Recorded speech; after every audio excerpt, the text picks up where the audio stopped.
Hi, and welcome to Affordable Housing 101. I'm Jenny Rogers. I'm the Vice President and Market Leader for the Rocky Mountain Tribal Nation and Rural Team at Enterprise Community Partners.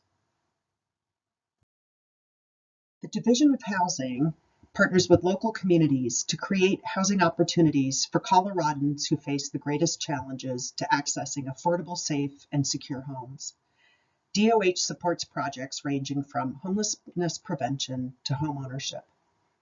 The Local Officials Toolkit, a joint project between the Division of Housing, Enterprise Community Partners, and community builders, is intended to help local communities identify possible housing opportunities and streamline their processes to achieve housing faster.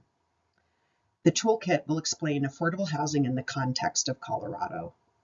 Separated into 3 parts, the toolkit includes Affordable Housing 101, this training, 201 fundamentals modules that can be found online, and a set of potential tools and solutions focused on policies, programs, partnerships, etc., that communities can use and are already using to address housing needs in Colorado. As a national nonprofit, Enterprise Communities brings together national know-how, partners, policy leadership, and investment to multiply the impact of local affordable housing development. We deliver the capital, develop the programs, and advocate for the policies needed to create and preserve well-designed homes that people can afford in inclusive and connected communities. Community Builders is a leader in community planning, design, and development with core competencies in training and capacity building, direct technical assistance, public engagement and facilitation, strategic communications, and applied research. In applying these skills, Community Builders brings a range of expertise in community planning and development, including housing, transportation, economic development, urban design, and downtown revitalization.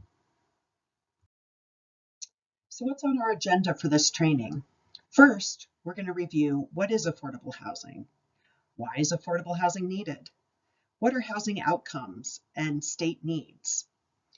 What are the housing types that could address affordable housing needs? What are factors that contribute to the challenge of building and creating affordable housing opportunities? How can local electeds support affordable housing? And then looking forward, what's next in our training series? So let's get started. First, what is affordable housing? Every housing unit is affordable to someone. Affordable housing is identified using income standards to assess how much of a household's income is spent on housing. Housing is generally considered affordable when it costs 30% or less of a household's pre-tax income. Housing affordability is therefore a matter of both how much the housing costs to live in and the income of a current or prospective occupant. Under this definition, affordable housing does not refer to a single type of housing, affordability level, or public program. All housing units are affordable if your income is high enough. We shouldn't be asking, is this affordable housing or is this not affordable housing? But instead, who is this housing affordable to, and how does that relate to my community's needs? Thus, local officials must understand what income levels current and future housing will be affordable to, and what types of housing can best serve as affordable options, given the community's needs. Affordable housing does not refer only to a housing unit that receives a public subsidy or that has income restrictions. When public subsidies are one way to make housing more affordable to those with lower incomes, this type of housing is more accurately referred to as subsidized housing or income restricted housing. Although you may hear people use the term affordable housing to refer to subsidized housing, it's important to be clear in the language you use to avoid miscommunications and keep dialogue productive. Colorado, like most states, has many different regions that vary in income levels and housing markets. A $500,000 home may be affordable to a large share of people in one region, but totally unaffordable to most in another region. To account for differences in income levels across places and changes over time, instead of capturing income in dollar amounts, for example, $50,000 a year, Housing programs and policies typically capture income as a percent of the area median income, or AMI. The area median income is the income of a typical or median household in a region, either a metropolitan statistical area or a non-metro area county. A program that targets households at or below 100% of AMI would target the bottom half of the income distribution in each region. Some calculations also use the median income for a typical family instead of all households. The most common income thresholds used for affordable housing program targeting are 30, 50, 60, 80, 100, and 120% of AMI.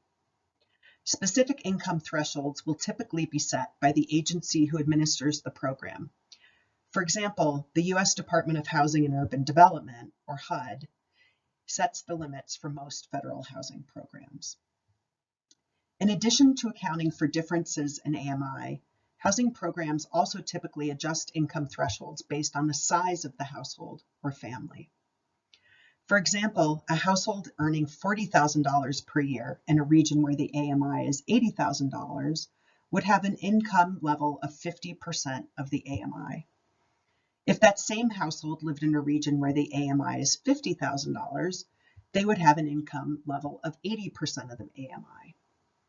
A household earning $40,000 per year in a region where the AMI is $40,000 would have an income level of 100% of AMI. Household size also determines AMI. As household size grows, costs related to housing a greater number of people also increases. Income limits are adjusted to account for this. For example, in Montrose County, a housing program that targeted 50% of AMI or less would accept a two-person family as long as they earned up to $32,900.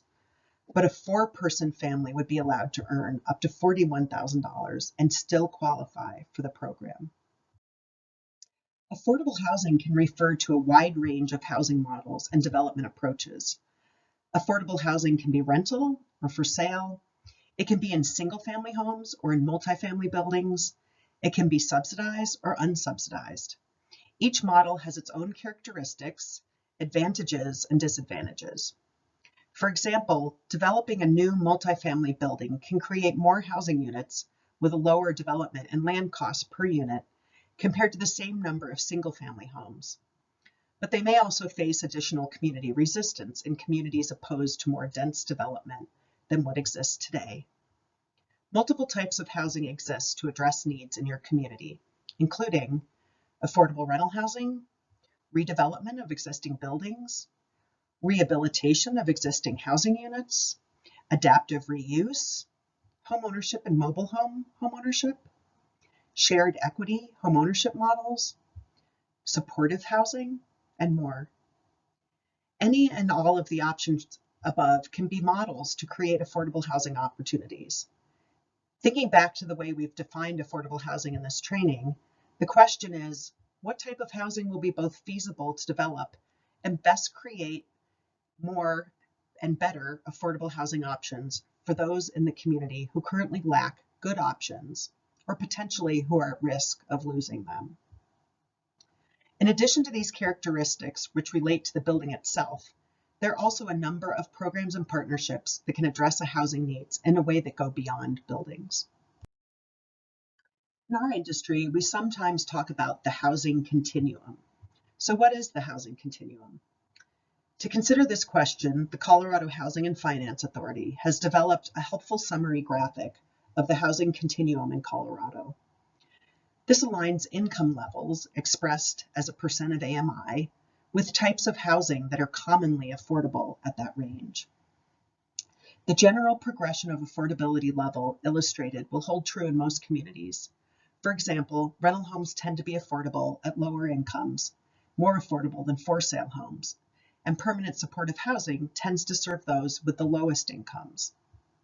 However, the specific income levels are just rules of thumb and will vary across communities. For example, in some Colorado communities, it's possible for a first-time home buyer earning 50% of the AMI to find a starter home that's affordable to purchase. In others, however, even a household earning 80% of the AMI may struggle to find an affordable home to purchase. Here's an example. If the AMI in your community is $45,000 a year, on average, households can afford to pay between $1,125 and $3,000 a month on rent. It's important to provide rental options along the entire range in this price range so that households located in the housing continuum can afford rental levels and can be housed in your community. So why is housing affordability a key priority in Colorado? Affordable housing development has many benefits for communities. In addition to providing safe shelter to residents, affordable housing positively affects economic development, community health, educational institutions, and neighborhood prosperity. When individuals and families lack affordable housing options in a community or region, this can result in financial strain, frequent moves, material hardship, long commute times, and a range of other factors. More affordable housing options create a better potential for residents to thrive. Healthy, vibrant communities, including customer bases and workforces, are a key factor in attracting industry to develop and prosper in your region. Having affordable housing options at a range of different income levels ensures diversity in your labor force and skills that are important to industry. Healthy communities require safe and stable housing. Living in substandard housing units, being forced to move frequently, or experiencing homelessness can all negatively impact health and well-being and create additional public and healthcare costs. Affordable housing leads to better health outcomes for all residents. Students who are living in unstable housing or who are unsheltered have lower performance at school. Stable, affordable housing of quality improves behavior and school performance for students. As communities and neighborhoods market housing options affordable to different income levels, neighborhoods will change to become more inclusive and diverse. Throughout the stakeholder engagement process, to inform the development of this toolkit, elected officials and staff came together to discuss their needs regarding affordable housing. Generally, we heard that housing in Colorado is increasingly unavailable and unaffordable. The pace of change in conversation and priorities is happening too fast and doesn't allow adequate time for issues to be addressed. We heard that workforce housing in Colorado is an important consideration due to seasonal demand and that there's a lack of available and affordable housing near resort mountains. Due to the fact that Colorado has different housing markets with varied needs and challenges, we've identified main concerns by region. In mid-sized and large city market types, we heard a variety of feedback, including, what I hear is a lot of workforce housing. A lot of our businesses are struggling to get low to moderate income workers to live here. What our community talks about a lot is our aging adults and that they're on fixed incomes and they can't maintain their house or property taxes. Population growth is anticipated, but without growth in housing stock, cities are going to experience challenges. In mountain resort market types, we heard things like, the land we have left is really technical, which drives up the price substantially. Older homes are priced higher than they're worth. In addition, their costs of repairing and maintaining them make the older housing stock unaffordable. Living costs are high, gas, groceries, etc., leading to even higher cost burden for households. Businesses and available workforce are negatively affected by a lack of housing options. In rural, agricultural, and inverted market types, we heard comments such as, property values are extremely low, so we're dealing with an inverted market where the cost to build exceeds what the market can afford. Deep affordability is not the issue. There's no incentive to build. We heard a lack of affordable housing inventory is a problem, and there is an increase in the amount of homelessness in our community. We heard consistently across rural markets that workforce housing is an issue that many communities are grappling with. Next, let's take a look at how housing impacts resident outcomes. There are many housing-related factors that matter to residents that research suggests have an impact on other outcomes: economic success, health and well-being, education, and other outcomes.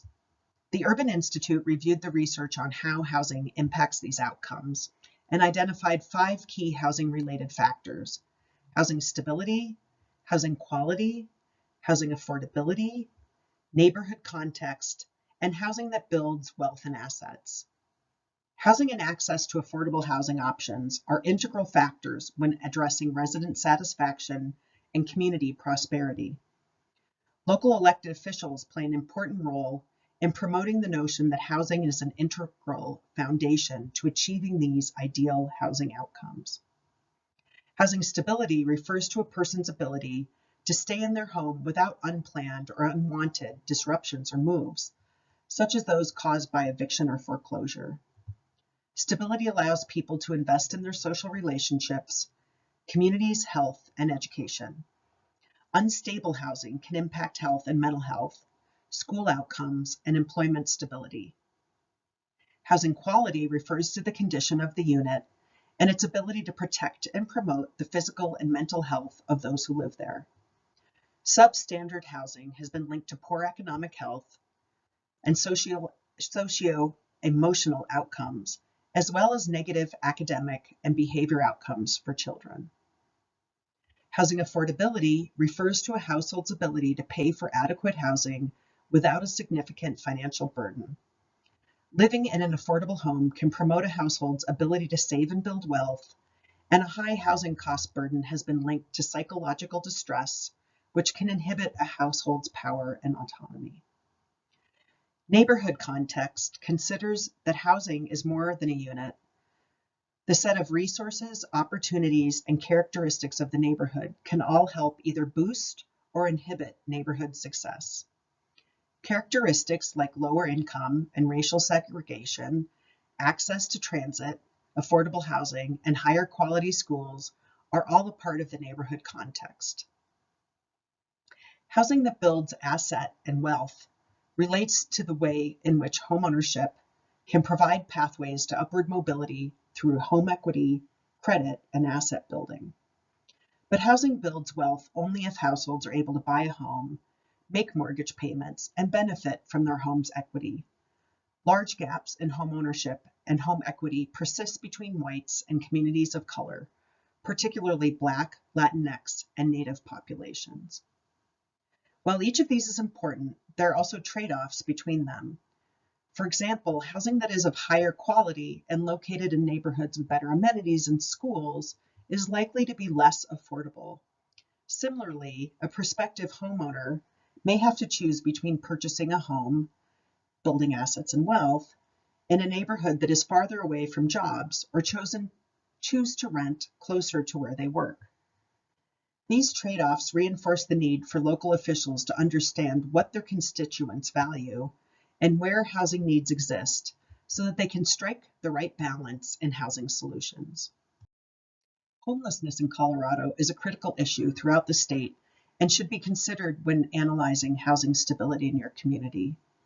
Although the number of people who are homeless has decreased in recent years, Colorado has the 12th highest rate of homelessness among states as of 2020, according to the National Alliance to End Homelessness. The chart on this slide shows the change in the number of people who were unsheltered or in a homeless shelter counted on a single day in the year indicated, which can be a helpful way of showing a trend in homelessness over time. However, homelessness affects many more Coloradans each year than this chart would suggest, particularly when you consider not just the sheltered and unsheltered populations, but also those that are doubling up in one unit, and people who alternate between temporary and informal arrangements, often referred to as couch surfers.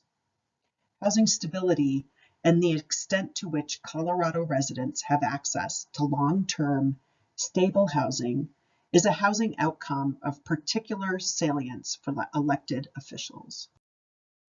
Homeownership in Colorado is a strong indicator of housing that builds assets and wealth. Homeownership rates in Colorado have stayed relatively consistent over the last decade.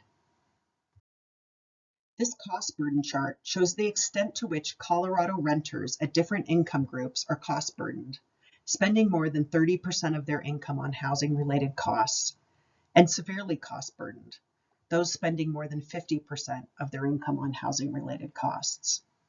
Housing that costs more than 30% of income is not considered affordable.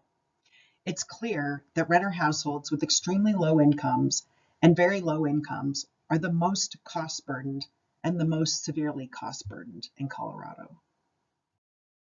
As I've said, homeownership in Colorado is a strong indicator of housing that builds assets and wealth. The two maps on this slide and the next represent Colorado counties and the percent of the population that are cost burdened.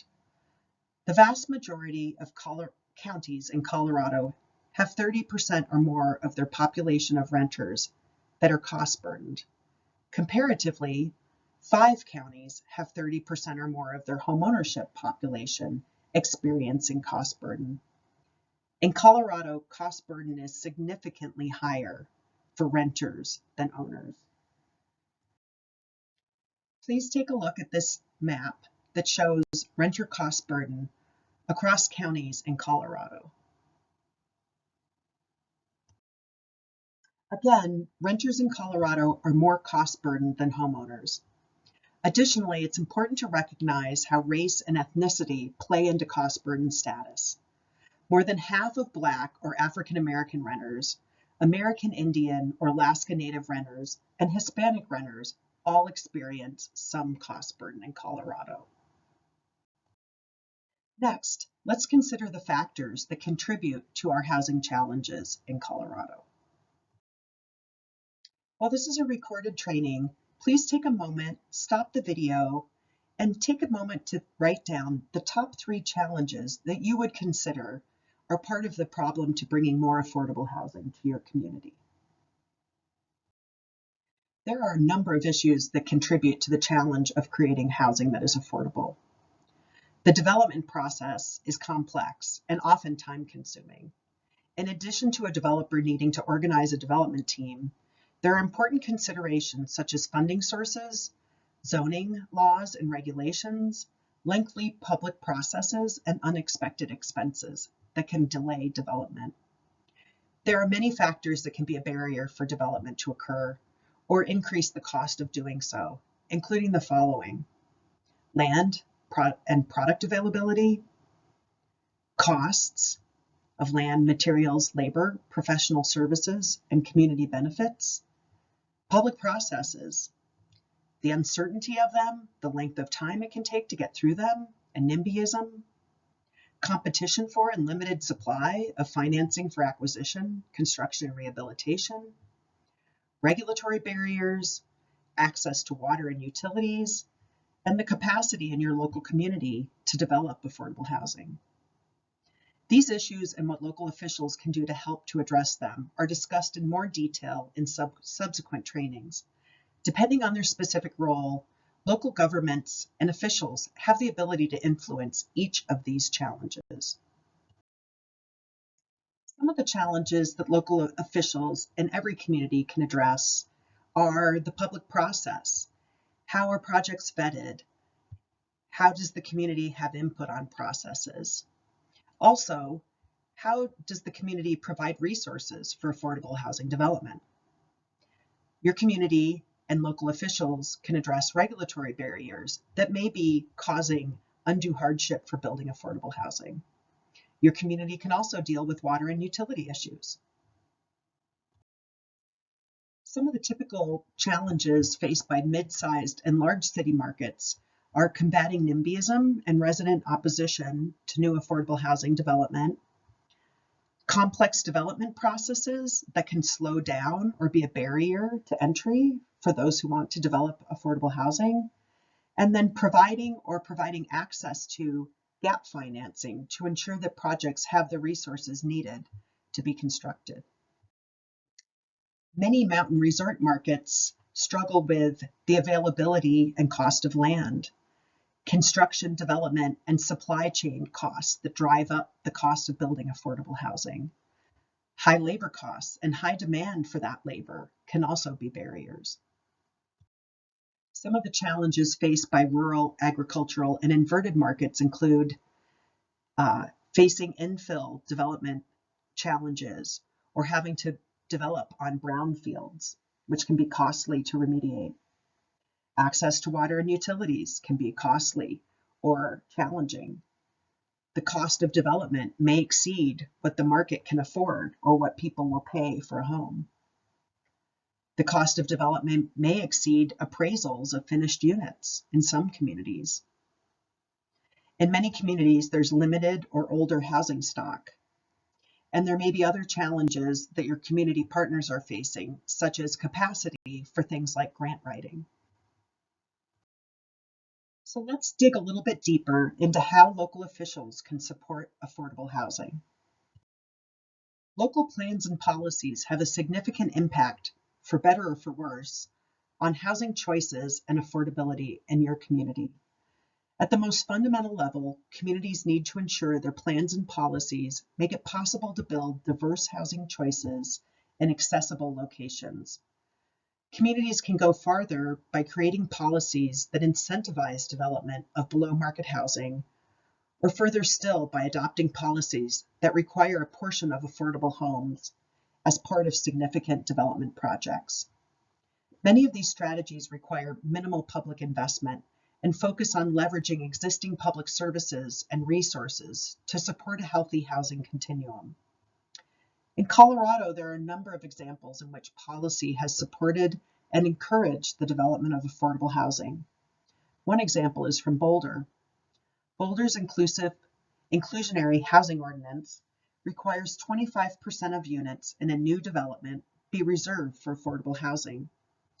The City of Boulder goes further in these specifications to ensure that of the units dedicated to being affordable, 80% are for low and moderate income households, and 20% are for middle income households.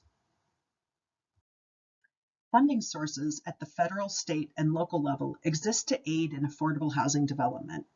As elected officials, it's important to identify funding sources and other public resources and encourage fee reductions or waivers for innovative and community-specific affordable housing solutions. In communities struggling with housing and affordability, there's a gap between the financing costs of building housing and what typical households in that market can afford. Finding creative ways to fill that gap is an important part of a local housing strategy.